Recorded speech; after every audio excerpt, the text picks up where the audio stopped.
maintenant, on va passer à un autre sujet, c'est celui de la filière fruits frais et fruits transformés. Parce qu'effectivement, on a toujours tendance à penser, ben oui, les fruits frais, c'est ce qu'on mange, mais les fruits transformés, ça existe aussi. Donc, cet exposé se fait à deux voix, avec Pauline Quénin et Nolan Riwal-Puget. Alors, tous les deux sont ingénieurs agronomes. Ils travaillent tous les deux à France Agrimaire.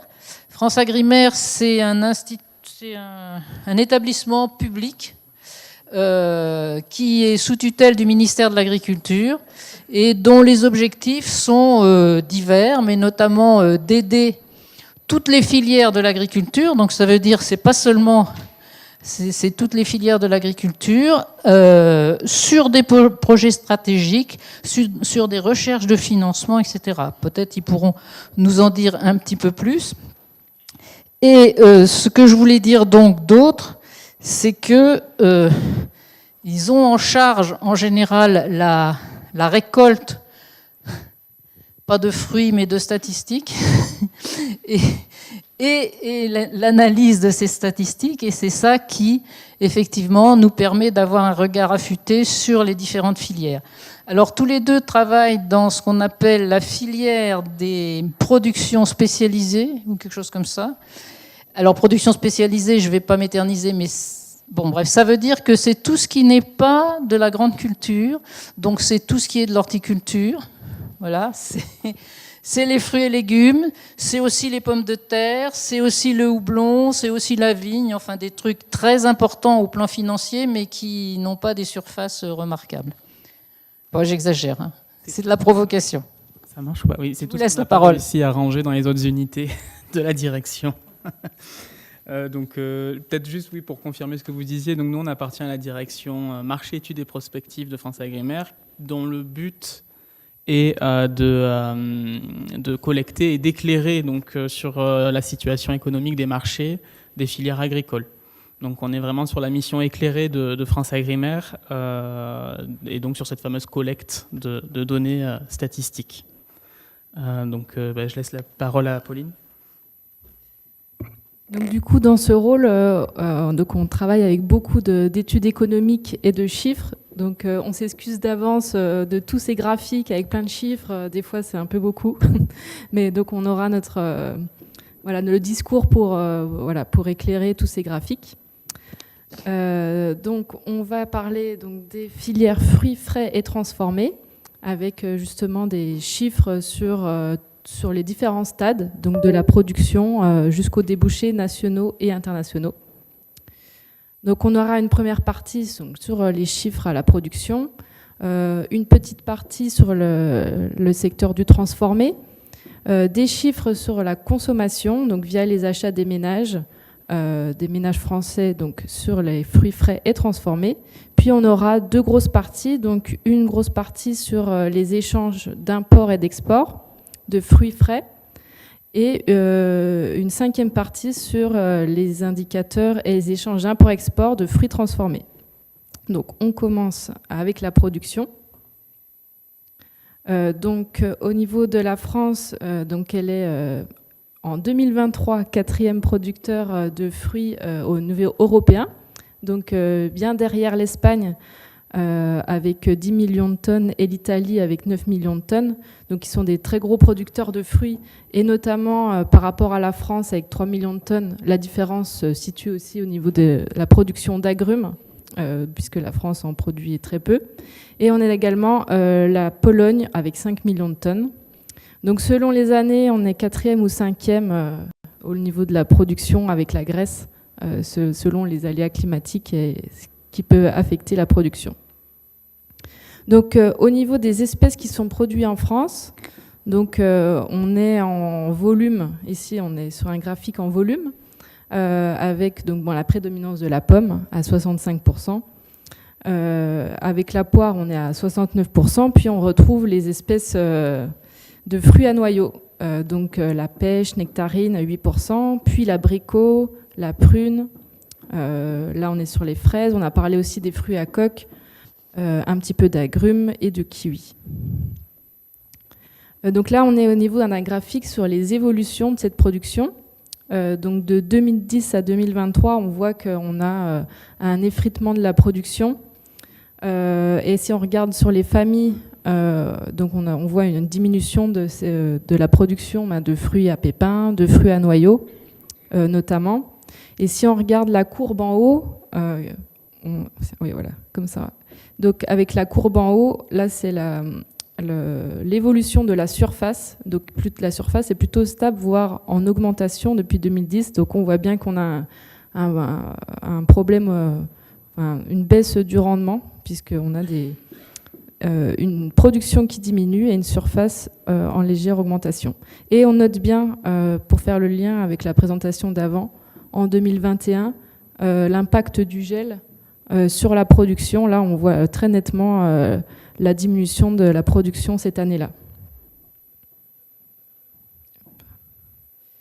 Alors ici, on est en termes de nombre d'exploitations et de superficie. Donc c'est des données du recensement agricole de 2020, où on a les différentes catégories de produits, de fruits, et l'évolution donc en vert du nombre d'exploitations et en orange donc de la superficie. Donc c'est un graphique qui a été fait par le CTIFL. Et donc on voit très bien les différentes familles de produits, donc avec tout ce qui est fruits à coque, noix, agrumes et petits fruits rouges plutôt en évolution positive, et tout ce qu'on disait tout à l'heure, donc sur les fruits à pépins et les fruits à noyaux plutôt sur des évolutions négatives. Et sur l'ensemble du verger, donc on est sur des exploitations en diminution, donc moins nombreuses, mais un verger moyen plus grand. Donc sur le verger en France, donc c'est un verger qui est concentré dans le sud de la France, avec la Nouvelle-Aquitaine comme première région fruitière, avec 26% du verger national. On a également la région Provence-Alpes-Côte d'Azur, où on retrouve des exploitations fruitières avec, qui a la part de superficie de verger la plus importante, à 33% de leur superficie, et avec une orientation marquée sur les fruits à pépins. Donc si on regroupe les régions Auvergne-Rhône-Alpes, Provence-Alpes-Côte d'Azur, Occitanie et Nouvelle-Aquitaine, on a 85% des exploitations fruitières du verger français. Alors, sur la transformation. Donc, pour la production de fruits pour l'industrie, on a 21% des fruits produits en France qui sont destinés à la transformation. Et par espèce de fruits, on a différentes orientations des vergers, puisqu'on a des vergers qui sont quasi exclusivement destinés à l'industrie. Donc, on va avoir par exemple bigarreau, prune dente ou encore pêche pavie et même le cassis, qui sont quasi exclusivement destinés soit pour des cerises confites, soit pour le pruneau, ou encore pour le cassis, la crème de cassis. Donc on est sur des vergers qui sont exclusivement tournés vers l'industrie. Et on a aussi d'autres variétés, donc d'autres espèces qui ont des vergers dits à double fin. Donc par exemple la pomme, poire, abricot ou mirabelle, qui vont fournir à la fois des fruits pour le marché du frais et des fruits pour l'industrie. De manière générale, ce qui va vers l'industrie, ce sont surtout des volumes qui sont des écarts en fait dans les tris. Et on privilégie d'abord sur ces espèces-là le marché du frais. Quand on regarde donc sur ces 21% de fruits, la composition par espèce, il y a 80% en 2023. Et en fait, depuis 2019, ça a toujours été une majorité de pommes qui alimentent le marché de l'industrie des fruits. Et ensuite viennent aussi donc, les pruneaux, qui sont aussi une grosse part de la production et dans l'exportation de ces produits. Donc on va s'intéresser maintenant à la transformation de fruits en France. On va commencer par peut-être la carte du bas. Si on regarde où se situent les sites de transformation par rapport dans les départements, par rapport aux surfaces de verger dits à double fin dont on a parlé tout à l'heure, on s'aperçoit que les sites de transformation se situent dans les zones de production. Donc on est vraiment sur les zones de production pour la transformation industrielle. Et ensuite, donc, quelques chiffres. Donc, la filière de fruits transformés, c'est plus de 17 000 emplois directs, 150 entreprises industrielles et un chiffre d'affaires industriel en 2023 qui était à quasiment 3,5 milliards d'euros. On était donc en 2023, plus 11% par rapport à 2022 et plus 21% si on prend la moyenne 2020-2022 sur ce chiffre d'affaires. Quand on regarde la fabrication, donc les fabrications qui sont issues de la filière fruits transformés, si on s'intéresse d'abord à la répartition, donc en base, donc c'est par rapport en valeur sur le chiffre d'affaires, on a quasiment 40% en fait du chiffre d'affaires qui est qui est fourni par les jus et nectars. Ensuite viennent les compotes. Et en troisième pôle, vraiment, dans le chiffre d'affaires, on a les confitures. Quand on regarde donc sur le graphe donc le graphe à gauche, on a une évolution depuis entre 2019 et 2023 de 31% de la valeur du chiffre d'affaires. Il faut aussi retenir qu'entre 2021 et 2023, on est sur une période d'inflation où la matière agricole, le prix de la matière agricole a augmenté et le coût de transformation également. Si on regarde maintenant les volumes, donc au-dessus, en quelques chiffres, on est sur plus d'1 milliard de litres de jus et nectar en 2023, avec une légère baisse par rapport au volume qui avait été produit en 2022. À noter la compote, puisqu'on y reviendra ensuite sur ce produit-là, qui est à plus de 450 000 tonnes de production, avec une hausse à la fois par rapport à 2022, mais aussi par rapport à la moyenne 2019-2022. Donc les confitures dont on a parlé aussi, qui elles sont à plus de 150 000 tonnes de confitures, avec une baisse à la fois par rapport à 2022 de 2%, mais également une légère baisse par rapport à la moyenne 2019-2022 de ces volumes de production. Alors on va passer à la partie donc consommation. Donc nous à France Agrimaire, on suit cette partie grâce au panel des consommateurs, donc au niveau des achats des ménages français. Donc là, on va regarder les achats des ménages pour leur consommation à domicile uniquement, et donc pour les fruits frais et transformés. Donc si on commence au niveau des fruits frais, donc on va regarder au début donc le graphique en haut à gauche, le premier graphique, et on va s'intéresser aux barres en vert qui correspondent aux quantités achetées des ménages en fruits frais. Donc là, on peut remarquer une diminution, donc déjà une augmentation par rapport à 2020 qui s'explique puisque avec le Covid, il y a eu un report des achats du hors domicile vers le domicile. Mais par contre, ensuite, on voit bien cette forte diminution des achats jusqu'en 2023 pour atteindre un niveau qui est nettement inférieur à 2018 ou 2019, donc pré-Covid. Donc, on a une diminution des achats de fruits frais.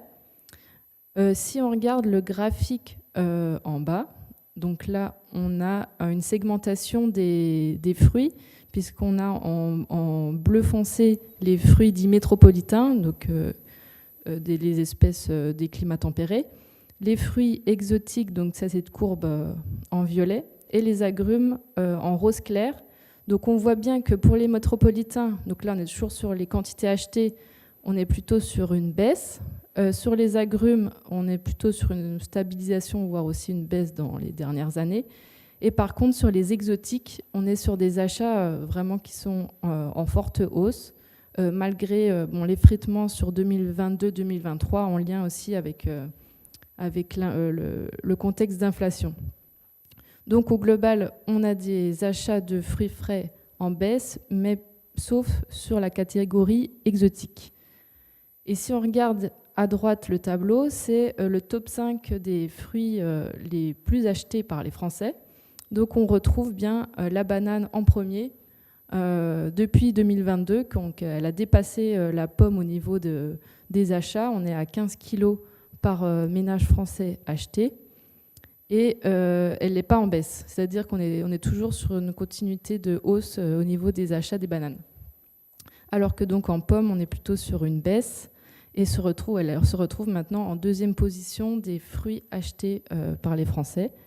Et ensuite, on retrouve l'orange, la clémentine et la pêche nectarine dans le top 5.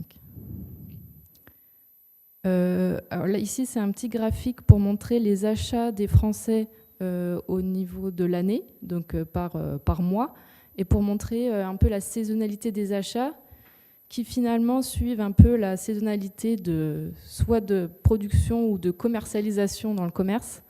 Donc on retrouve bien les fruits d'été achetés majoritairement à cette période, juin, juillet, août, pêche nectarine, abricot, la fraise au printemps, la pomme achetée toute l'année mais un peu moins en été, la banane vraiment achetée toute l'année, et les agrumes plutôt sur la période hivernale. Ici, c'est un petit graphique pour faire la transition avec les fruits transformés, les achats de fruits transformés. Mais là, on est sur donc, une étude de Credoc de 2019, donc on est bien sur des quantités consommées. Donc là, on fait un petit switch juste pour voir la part justement des fruits frais et des fruits transformés dans la consommation des Français. Donc on est ici pour les adultes. Donc on voit en 2019 ici que la quantité de fruits frais est à 59% dans la part totale des fruits consommés. Ensuite on retrouve les jus de fruits dans une part de 29%. Et les compotes, on voit que la part a augmenté par rapport à 2010, donc sur les compotes. Puis, de manière plus minoritaire, les confitures et fruits secs et fruits au sirop. Donc maintenant, on va voir les achats des fruits transformés.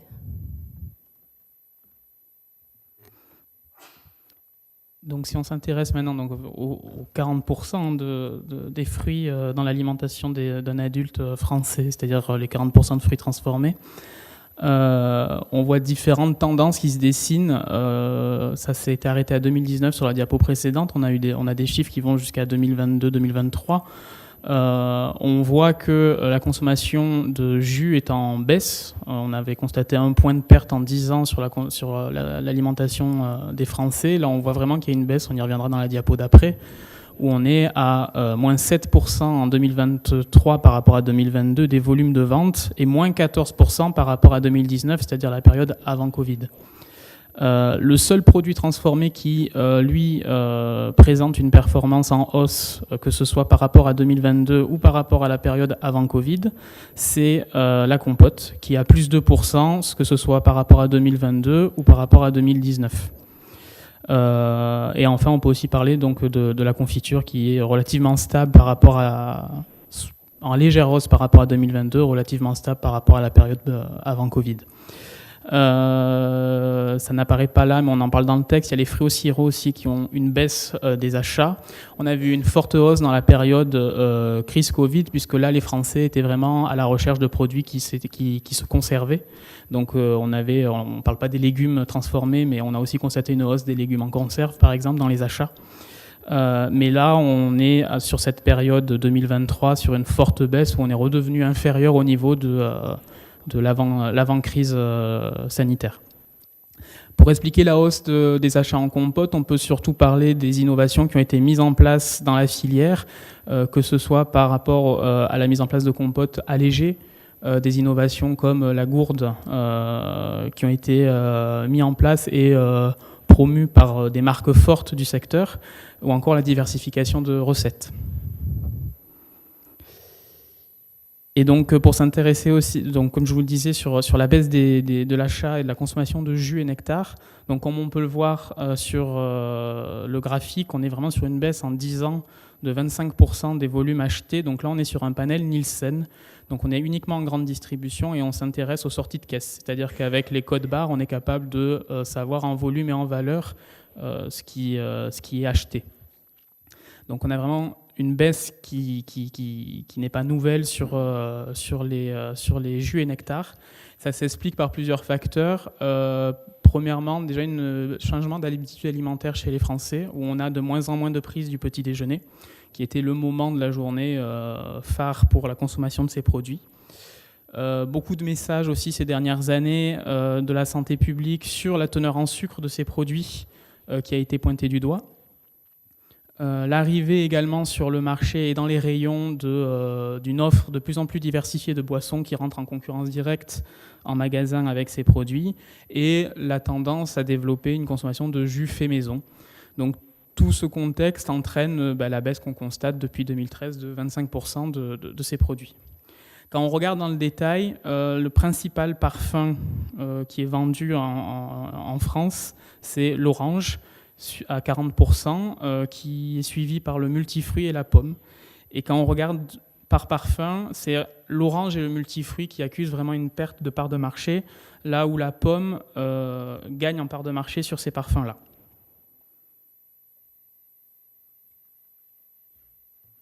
Alors maintenant, on va passer à une partie bilan. Donc, parce qu'on a vu les chiffres sur la production et les chiffres sur la consommation. Donc si on fait le rapport entre les deux, qu'est-ce qu'on a besoin d'importer et qu'est-ce qu'on peut exporter? Donc là, on va commencer par les fruits frais. Donc on a mené une étude justement avec l'interprofession des fruits frais, donc aussi en lien avec le CTIFL, pour connaître un peu où on en était sur les taux d'auto-approvisionnement en frais et en fruits et en légumes, et voir quelles étaient les actions à mener pour augmenter ce taux, puisque là donc on a un graphique.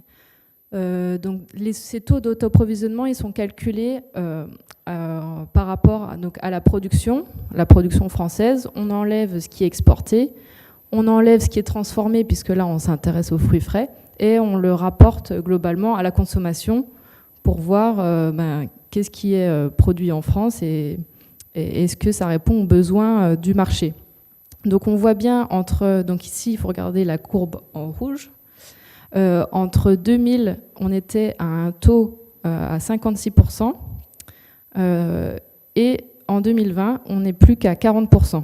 Donc là, il faut bien comprendre qu'on est sur tout fruit, donc on est aussi sur agrumes, bananes et exotiques, ce qui fait baisser, vraiment ce taux, puisqu'on n'en produit pas ou très peu.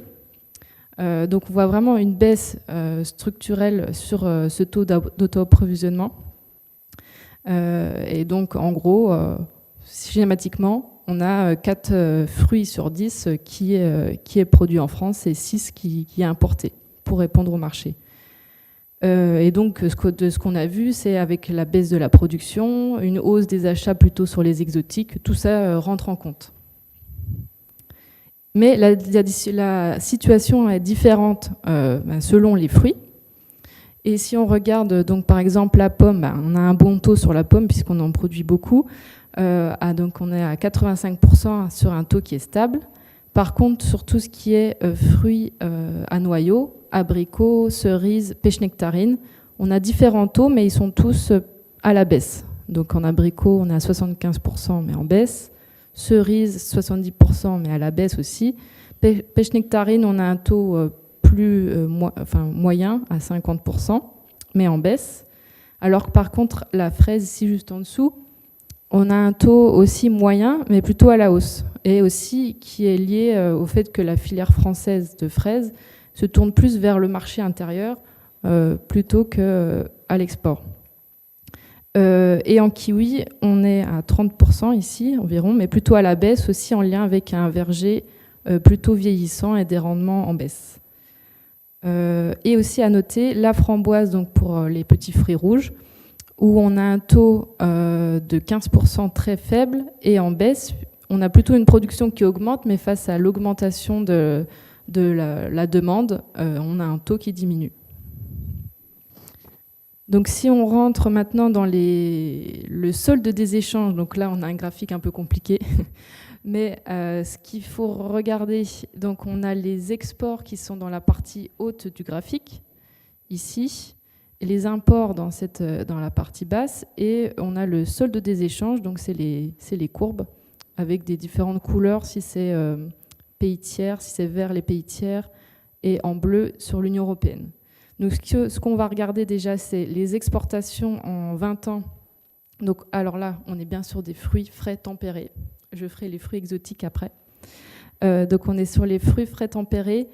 On a des exportations en baisse de moins 47% en 20 ans, alors que sur les importations, on a une augmentation de plus 25%.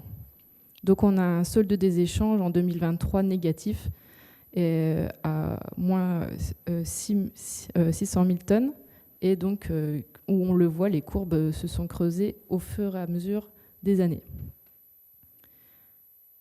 Alors, si on rentre dans le détail, donc des importations françaises des fruits frais tempérés par pays fournisseurs. Donc, on se fournit auprès de qui?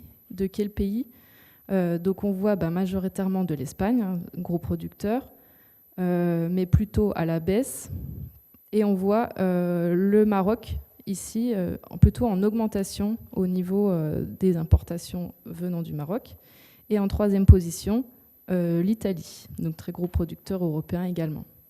Si on regarde le même graphique en part de marché, donc on voit bien ici au niveau de l'Espagne en bleu qu'il y a eu une forte augmentation. Ça représentait environ 50% des volumes d'importation dans les années 2019.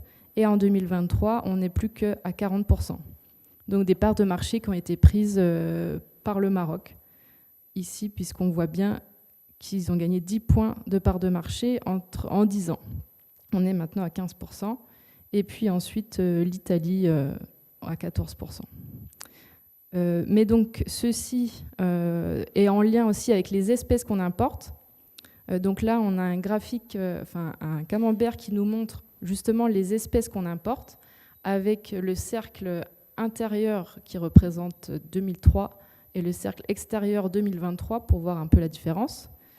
Donc on importe, ça peut être un peu surprenant, mais 22% de pastèques en premier lieu, mais il faut savoir que c'est des pastèques qui vont être réexportées pour les autres pays européens. Donc ça ne va pas forcément que pour le marché français. On a un taux de réexport important sur ce produit. Des fruits à pépins, des fruits à noyaux, des raisins, donc des fruits à pépins plutôt venant d'Italie, des fruits à noyaux plutôt venant d'Espagne, du raisin d'Italie, on a des melons, des kiwis, fraises, on voit que la part de marché a bien diminué, en passant de 10% à 4%. Et ce qu'on va regarder aussi, c'est les petits fruits rouges, où la part était quasi nulle dans les importations. Et maintenant, on est à 4% d'importation des petits fruits rouges. Donc si on fait un focus sur les petits fruits rouges, là, c'est le graphique pour les framboises mûres et myrtilles des importations. Donc on voit, et on l'a superposé à la courbe des achats des ménages français. Donc là, c'est la courbe en pointillé des ménages français et les importations. Donc on voit bien que ça se suit et que dans les années 2015, on a vraiment eu une hausse et des importations, puis des achats. Donc des importations qui viennent d'Espagne et du Maroc. Alors là, c'est sur les exportations françaises. Donc on est toujours sur les fruits frais tempérés. On voit que les 3 pays clients de la France en termes de fruits frais, donc on est sur l'Allemagne, le Royaume-Uni et l'Espagne, donc à environ 15%. Mais bon, on a vu quand même tout à l'heure que les exportations étaient en diminution et elles sont en diminution sur ces 3 pays. Et ensuite, on retrouve l'Italie et la Suisse, où là, on a plutôt des exportations en augmentation. Et cette baisse des exportations, si on regarde ce graphique au niveau des volumes d'export qui diminuent, est vraiment portée par la baisse des exportations de pommes, ici en bleu. On voit bien que c'est très marqué sur les exportations de pommes.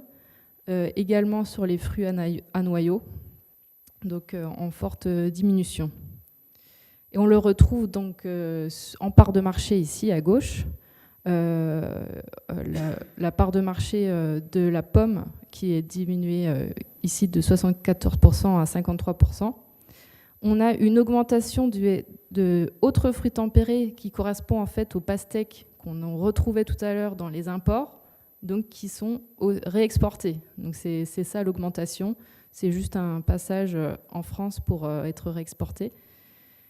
Et ensuite on retrouve les fruits à noyaux qu'on retrouvait donc en part de marché, et les noix, ici à 5%.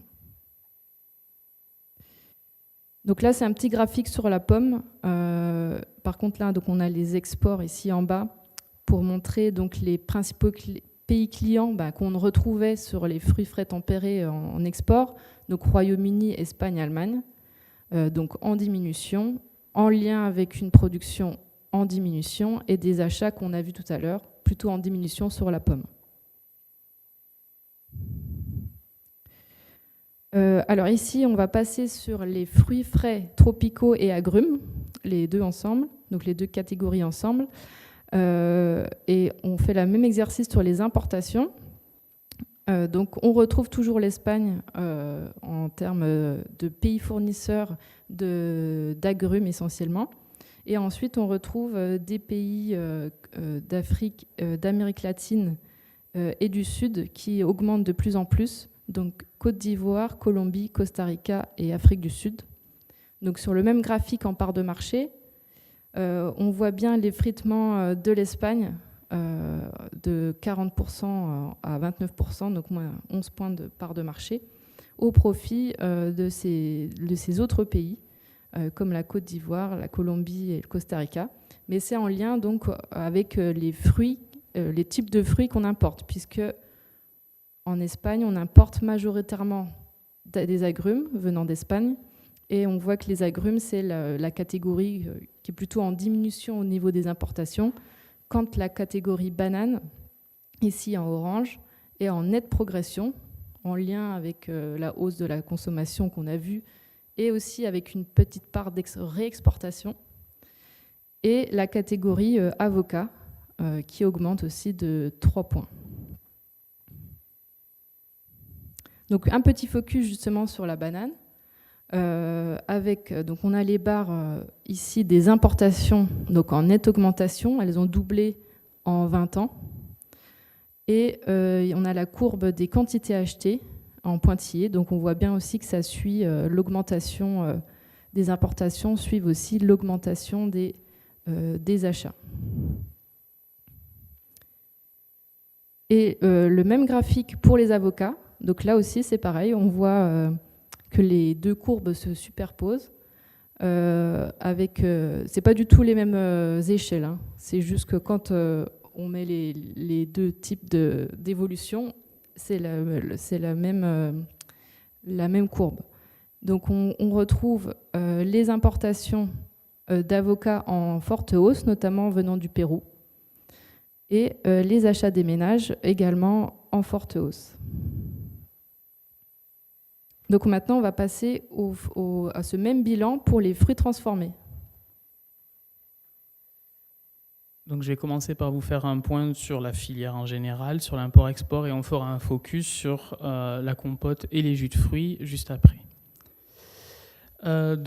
Si on regarde sur le graphique, en rouge, les importations en volume sur les bâtons, c'est les volumes, et les courbes, donc on est en valeur. En rouge, les importations, et en vert kaki, les exportations. On voit qu'en volume, on est sur une tendance à la baisse des volumes importés depuis 2019. On est en 2023 à une baisse de 7%, un peu plus de 7% par rapport à la moyenne 2020-2022.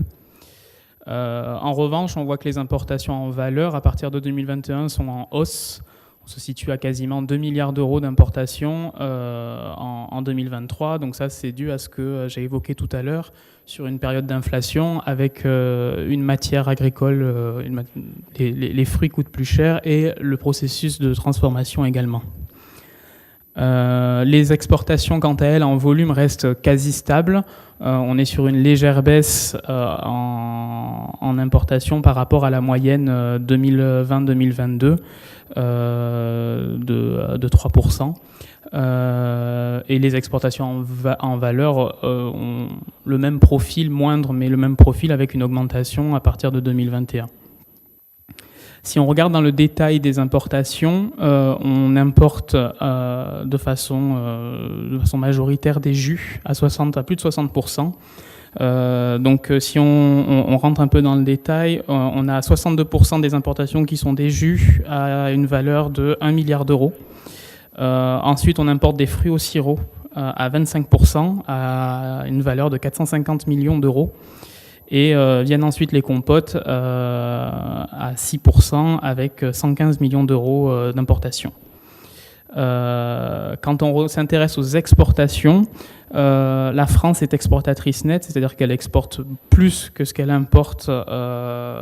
On est exportateur net en compote, ça représente 17% de nos exports à une valeur de 151 millions d'euros. Et on est également exportateur net de confiture, puisque c'est 35% de nos exports à hauteur de 317 millions d'euros, et de pruneaux, 5% de nos exports, 47 millions d'euros.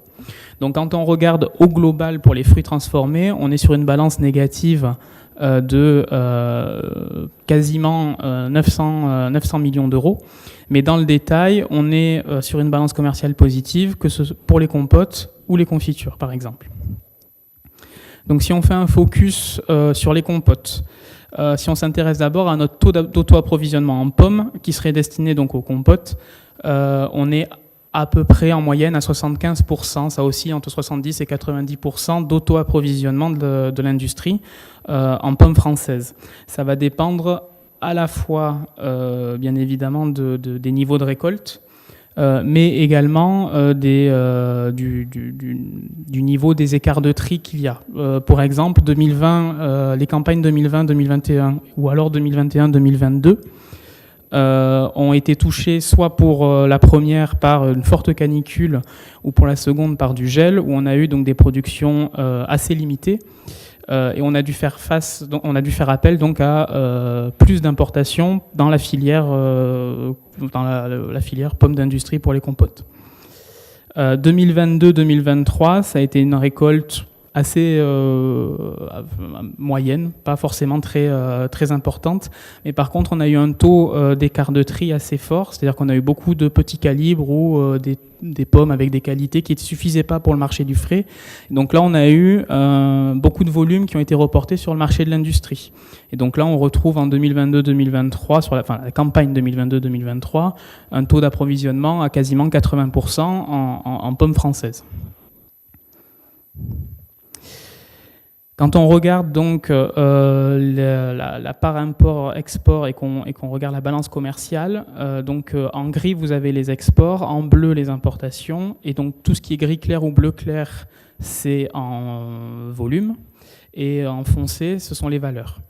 La balance commerciale depuis 2018 en compote est positive, c'est-à-dire que en 2023 par exemple on est à quasiment 36 milliards d'euros de balance positive. Par contre, si on regarde les volumes, on s'aperçoit qu'on importe plus en volume que ce qu'on exporte. Ça montre qu'on est sur un positionnement dans la filière française de produits qualitatifs, c'est-à-dire qu'il y a en volume peu par rapport aux importations qui s'exportent. Par contre, on les valorise mieux en termes de prix. Si on s'intéresse maintenant sur le focus sur les jus, donc comme je l'ai évoqué précédemment, c'est un peu flou, je suis désolé.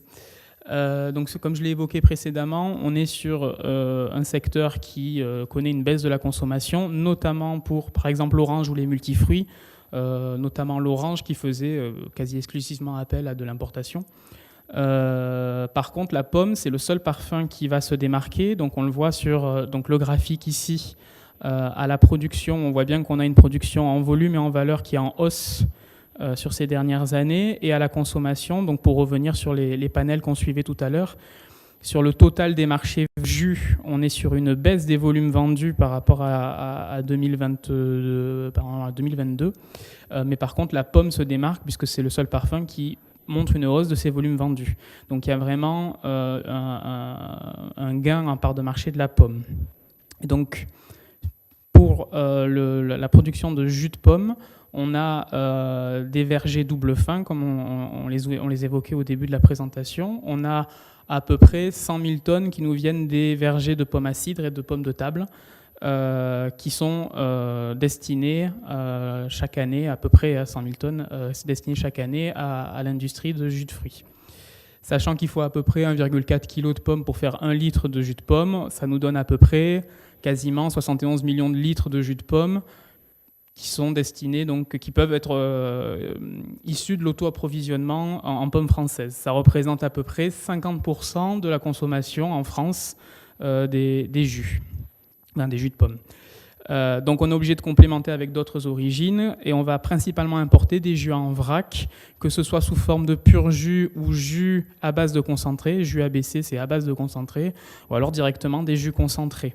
Les principales sources, les principaux pays qui importent chez nous, ça va être l'Allemagne, par exemple, pour les purs jus et les jus à base de concentré à hauteur de 45%, et l'Italie à quasiment 30% des imports.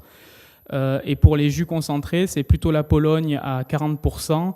Et là, ça se voit pas, l'étiquette est pas bien mise. C'est sur l'Allemagne à 15%, qui vont être les principaux pays fournisseurs des pommes sous forme de jus en vrac pour le marché français. Donc voilà pour ce tour d'horizon sur la filière et sur nos échanges, que ce soit en frais ou en transformé. Et on vous a mis donc la ressource documentaire, là c'est directement sur ce qu'on disait tout à l'heure, l'une des missions France AgriMer qui est éclairée, donc il y a toutes les ressources documentaires qui nous ont permis de faire ce diaporama. Toutes nos études y sont, souvent, alors soit sous forme de synthèse, soit sous forme d'études complètes. Et puis de toute façon, vous pouvez avec nos contacts nous demander plus de précisions sur les études. Eh bien, merci beaucoup à tous les deux. Je ne dois pas être très normale, mais j'adore ces travaux d'analyse statistique. C'est vrai, je les ai beaucoup utilisés à un moment où j'étais enseignante. Et c'est vrai que c'est toujours très passionnant. Donc, merci beaucoup. Donc, on va commencer la discussion. Est-ce qu'il y a des questions ? Alors,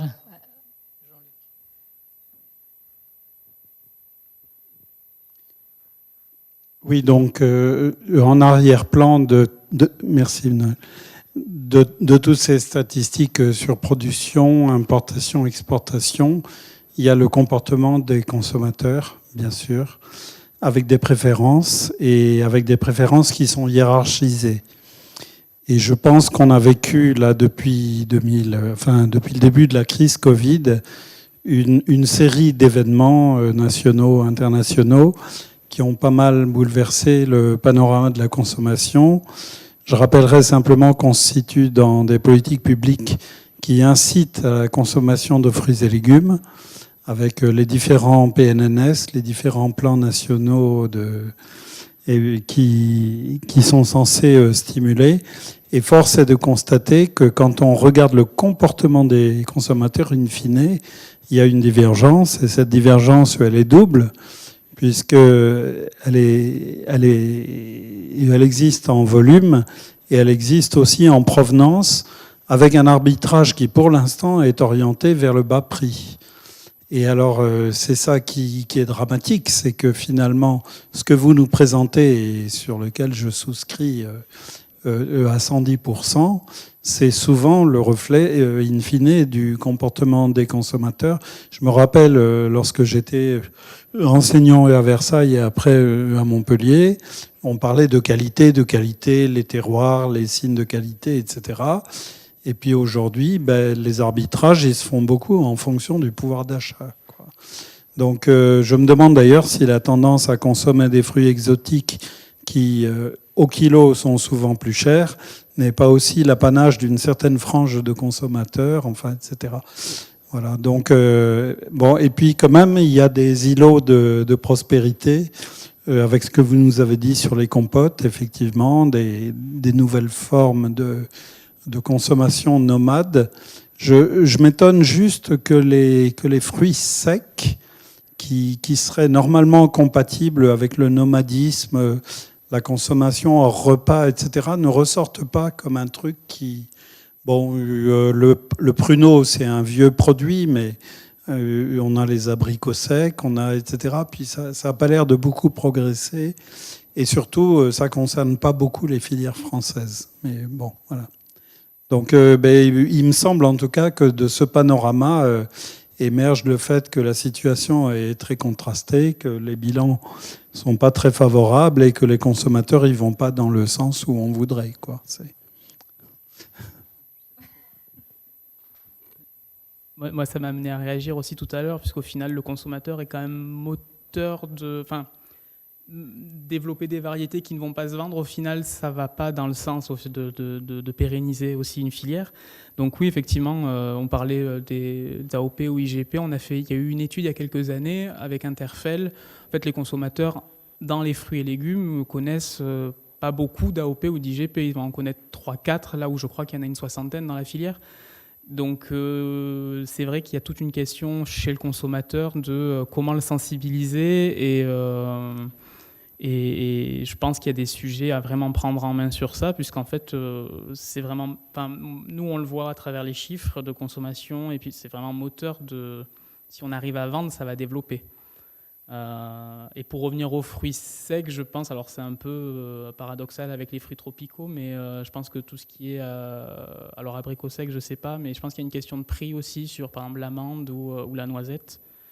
Et il y a un côté aussi, je pense que, alors ça c'est mon avis, mais il y a peut-être une tendance aussi peut-être à vouloir, si on les mettait devant un choix, aller vers le pré-décortiqué, qui du coup, je ne suis pas sûr que la filière française alimente beaucoup ce marché-là, de fruits pré-décortiqués, parce qu'il y a aussi, je pense que c'est pour ça aussi que la compote marche bien, enfin on est aussi sur une tendance du consommateur à vouloir avoir plus de praticité à manger, entre une pomme... à découper ou à se manger comme ça et une compote parfois en gourde. Enfin, on voit même sur les viandes aussi, ça s'est vu que les consommateurs vont soit plus vers un steak haché, soit beaucoup moins vers des produits qui nécessitent beaucoup plus de temps de préparation. Donc je pense qu'il y a aussi la question de est-ce que les produits, les noisettes ou amandes décortiquées sont alimentés par la filière française. Ça, j'avoue, je ne sais pas.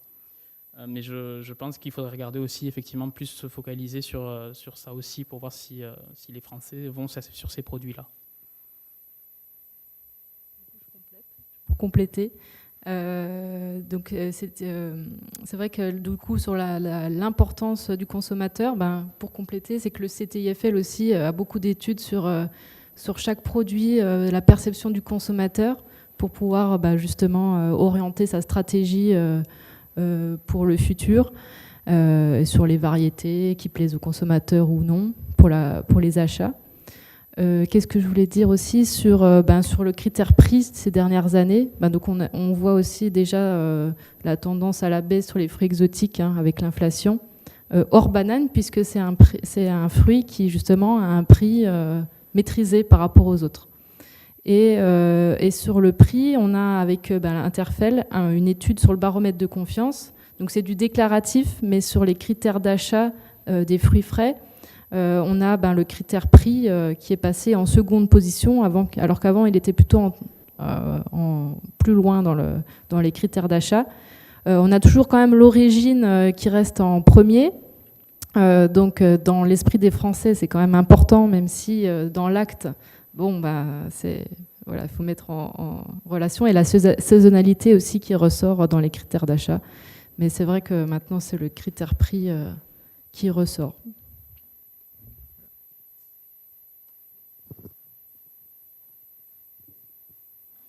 Oui, moi j'ai une question sur l'attitude des consommateurs vis-à-vis des fruits frais, et en particulier des pommes et de leur peau. Parce qu'on parle de plus en plus de fruits qui sont beaucoup traités, donc les gens sont de plus en plus au courant de ça. Et est-ce que vous avez des éléments sur quelle est leur attitude vis-à-vis, est-ce qu'il faut peler les pommes, est-ce qu'on peut manger les pommes avec la peau ou pas? Alors nous, on n'a pas d'études spécifiques sur vraiment pour rentrer dans ce détail-là, mais on a quand même sur ce baromètre de confiance, des indications sur tout ce qui est par rapport aux résidus de pesticides.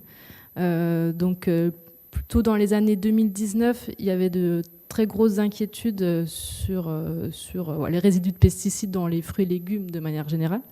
Ça s'est un peu calmé ces dernières années. Après, c'est tout ce qui est lié à l'actualité aussi, ça fait réagir plus ou moins le consommateur. Donc ces dernières années, ça s'est un peu redescendu, ces inquiétudes.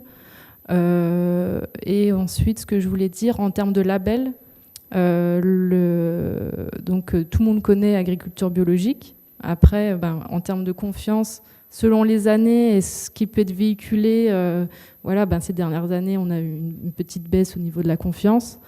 Et les autres labels qui sont connus, le label Verger éco-responsable, c'est un label assez connu et dans lequel les Français ont confiance. Et le label aussi sans résidus de pesticides, zéro résidu de pesticides.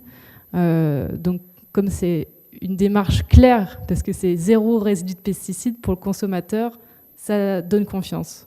Donc voilà, c'est ce que je pouvais dire sur ça.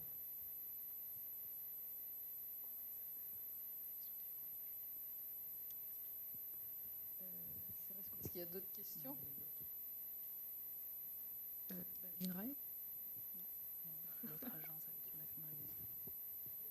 Oui, je voudrais savoir pourquoi il n'y a pas de filière fruits rouges en France, alors qu'on en trouve d'Allemagne notamment. Et aussi pourquoi on exporte si peu en Allemagne. Moi, j'ai mon frère qui habite en Allemagne, il trouve des fruits et légumes espagnols, mais pas ou peu de produits français.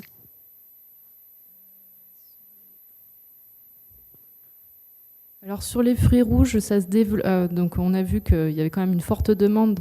Donc ça se développe. Donc il y a eu une étude avec Interfel justement sur l'autonomie alimentaire et le cas du fruit rouge avait été évoqué.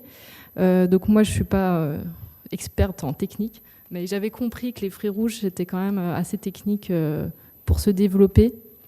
Et pourtant sur les fruits rouges, on a plutôt sur des agriculteurs plus jeunes par rapport aux autres à l'installation, mais qui demandent un certain, j'ai compris, investissement. C'était plus compliqué pour s'installer quand même.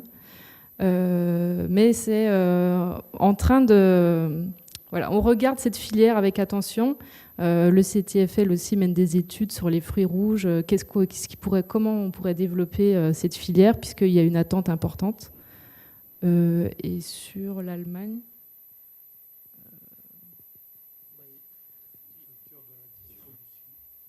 la structure de la distribution peut-être. C'est-à-dire qu'on a beaucoup de comment ça s'appelle, de discounters. Et au point de vue du commerce, on n'a pas beaucoup de marché physique et de vente directe.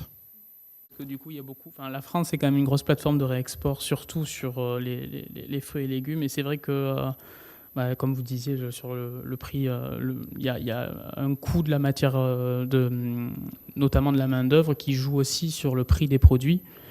Et donc les produits espagnols à équivalent français, si on regarde juste au niveau du prix, et peut-être allié aussi avec les établissements de marque propre qui cherchent à grappiller sur des marges. Alors là, c'est des suppositions, mais cherchent peut-être plus à avoir des produits à ces prix espagnols qu'à des prix français, où ils vont difficilement avoir des marges de discounter.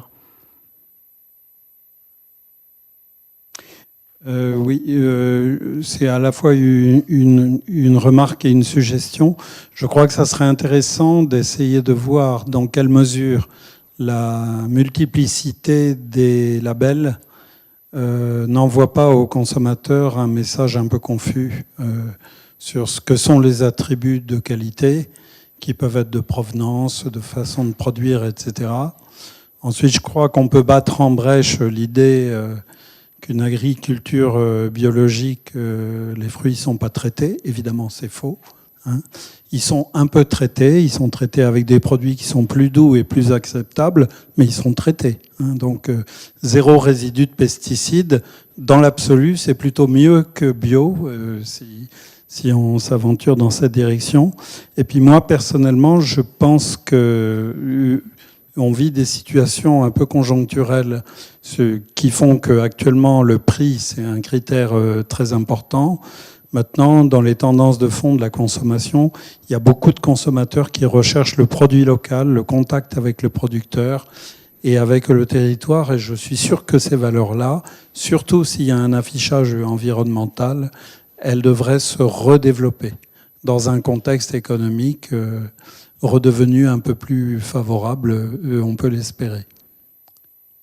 Sur nos panels de consommation, notamment Kantar, où on est sur de la déclaration de consommation, c'est vrai que tout ce qui est approvisionnement en direct, on le suit beaucoup. Enfin, il y a des limites au panel où on est sûr d'être un peu plus solide sur de la grande distribution.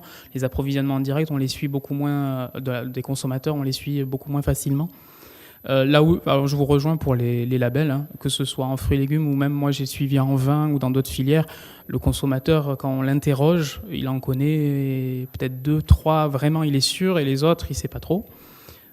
Et sur la question du bio et des pesticides, après, quand on se place côté consommateur, le consommateur, lui, systématiquement dans les études qu'on fait, il a l'impression que le bio c'est vraiment zéro pesticide. C'est pas vrai, mais le point de vue consommateur, c'est ça.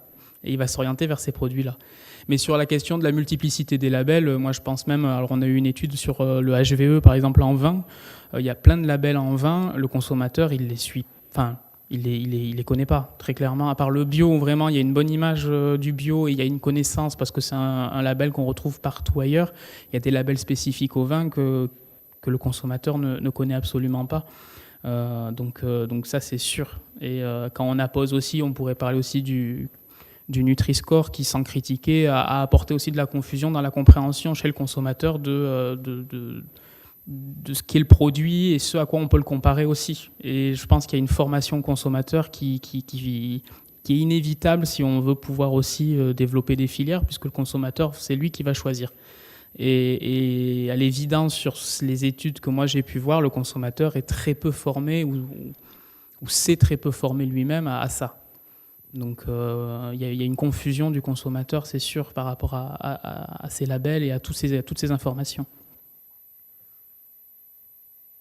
Et aussi, on a fait une étude sur justement l'adéquation entre l'offre et la demande en fruits et légumes bio, puisqu'on avait vu le problème en 2021. Donc l'étude s'est réalisée à ce moment-là. Et donc on voyait que finalement la concurrence était plus avec le produit local. Le consommateur se tournerait plus vers un produit local, enfin pas en remplacement, c'est des grands mots, mais par rapport au bio, qui serait plus de bas prix et finalement dans lequel ils ont confiance parce que voilà, c'est local. Ça, c'était un des enseignements de l'étude.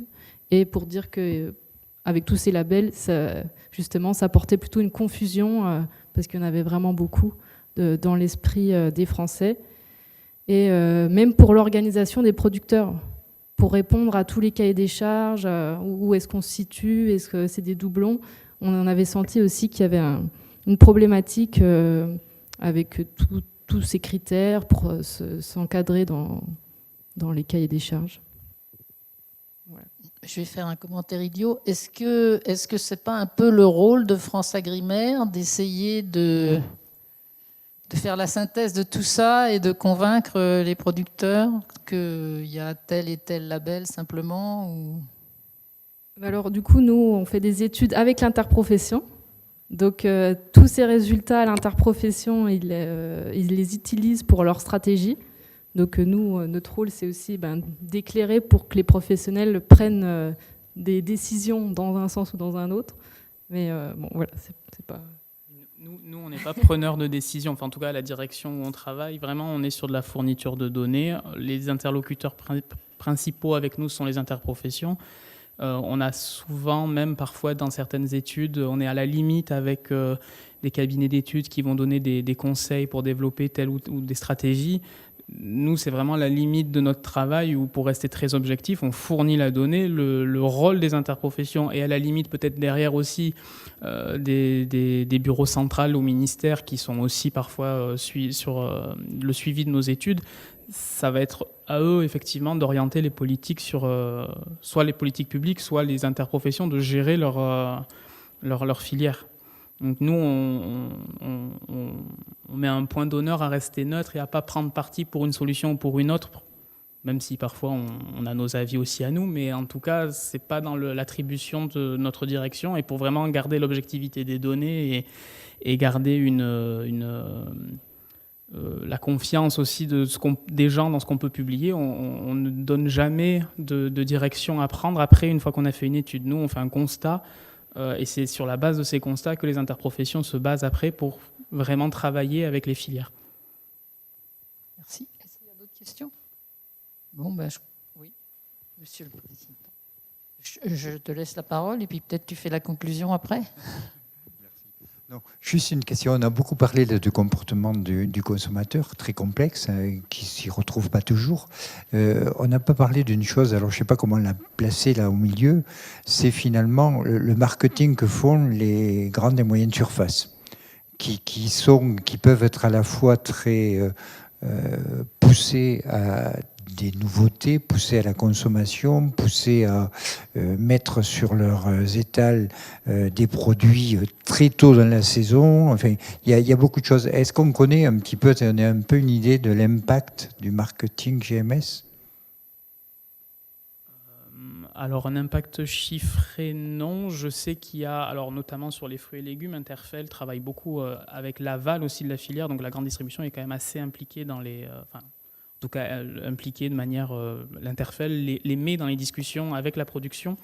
Donc il y a, alors c'est une fois par semaine en période estivale et une fois toutes les 2 semaines hors période estivale, des réunions groupe de travail produits où tous les représentants amont des filières parlent de la situation, et les grandes distributions, il y a un représentant généralement des centrales d'achat qui est là, et il y a des discussions notamment sur tel ou tel produit, on va avoir des stocks qu'il va falloir écouler. Après, dans la logique de comment se passe la négociation dans les centrales d'achat, sur les contrats d'achat, sur ce que sur les grandes distributions visent comme produits, là-dessus, on est sur des choses qu'on n'a pas accès, nous, à France Agrimaire. Il y a peut-être des éléments, et encore, je ne suis pas sûr, sur l'OFPM, donc l'Observatoire de la formation des prix et des marges, mais ça reste... c'est de l'ordre de la négociation en fait avec les centrales. Donc après, c'est sûr qu'elles ont un rôle dans le marketing. Je sais que par exemple, alors je ne sais pas si ça a beaucoup aidé à l'époque, mais il y avait eu une campagne sur les produits, les fruits et légumes notamment, qu'on appelait ça je crois qu'ils avaient dit les gueules cassées ou quelque chose comme ça, les produits moins beaux. Alors je ne sais pas à quel point à l'époque ça avait incité à consommer ce genre de produits, mais la grande distribution s'était engagée à faire ces campagnes pour vraiment inciter les gens à prendre une pomme, même si elle n'est pas bien ronde, même si... Donc, et à l'inverse, on peut aussi se poser la question de l'implication de la grande distribution sur justement le comportement des consommateurs à aller vers des produits plutôt beaux, de calibre, d'un certain calibre. Il y a... Qu'est-ce qui est mis en avant ou pas, et la concurrence entre les produits, parce que est-ce qu'une ligne va s'ouvrir sur tel produit ou non? Et puis c'est justement le rôle de ces groupes de travail. On a de la production qui va commencer à cette période-là, il faut y penser pour ouvrir la ligne dans le magasin. Enfin, moi je trouve que c'est intéressant ces groupes de travail, parce qu'il y a vraiment une interaction entre la production et la distribution pour ouvrir les lignes au bon moment. Pour que ça soit en magasin et qu'il n'y ait pas de perte au niveau de la production. Après, niveau marketing, alors là, j'ai pas d'études, j'ai une impression quand même qu'on est sur une volonté pour le consommateur d'avoir du neuf et donc de développer des produits qui sortent un peu de l'ordinaire. Il y a eu une mode, à un moment donné, des produits qui avaient une couleur différente. Moi, j'ai vu, alors je les ai pas beaucoup vus sur le marché, mais par exemple des pommes qui étaient plutôt rosées à l'intérieur. Je les ai pas vus beaucoup. J'en ai vu, mais pas. Mais je sais pas à quel point ce développement de variété, ça peut être en accord avec, par exemple, la résilience par rapport au réchauffement climatique, ou si on est juste dans de la recherche marketing d'une couleur. Il y a eu actuellement, il y a le kiwi rouge aussi qui se met sur les marchés, le jaune qui s'est bien imposé. Mais là, je pense qu'on est plus effectivement sur... Alors, je ne sais pas si c'est les grandes surfaces qui font de la demande ou si c'est les grandes coopératives, pour le kiwi, par exemple, en Nouvelle-Zélande, je ne me rappelle plus, Zespri, qui a développé ce genre de produit. Mais je pense qu'on est plus sur vraiment de la nouveauté visuelle pour attirer le consommateur et pas du tout dans une recherche de variété résistante. D'accord.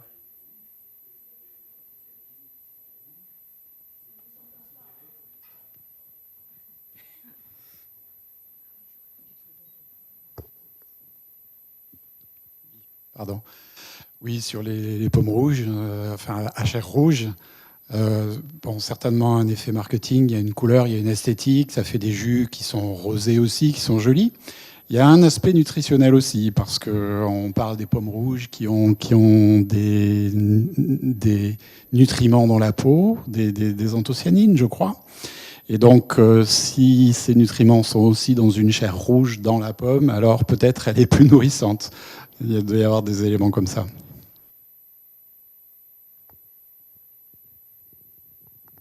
Peut-être un commentaire. Je crois qu'il y a, à ma connaissance, au moins un seul exemple sur lequel ils ont poussé à un type de production donnée, c'est sur les tomates à maturation retardée, de façon à avoir des fruits fermes sur les étalages qui ne devaient pas être triés quasi quotidiennement. Et ça a été il y a déjà une vingtaine d'années.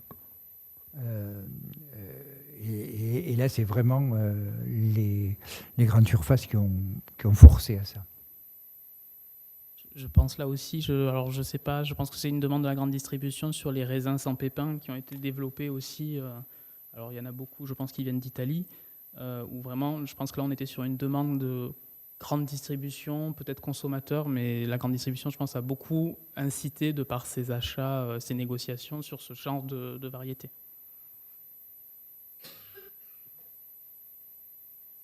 Question. Je repasse la parole à... Écoutez, s'il n'y a plus de questions, je voudrais vous remercier tous pour votre présence cet après-midi. Remercier tout particulièrement les 3 personnes qui nous ont présenté donc, dans des domaines très, très différents, mais toujours sur les fruitiers, des éléments qu'on n'a pas trop l'habitude de voir, et notamment sur tout ce qui concerne la filière et les productions, les exportations, etc. etc.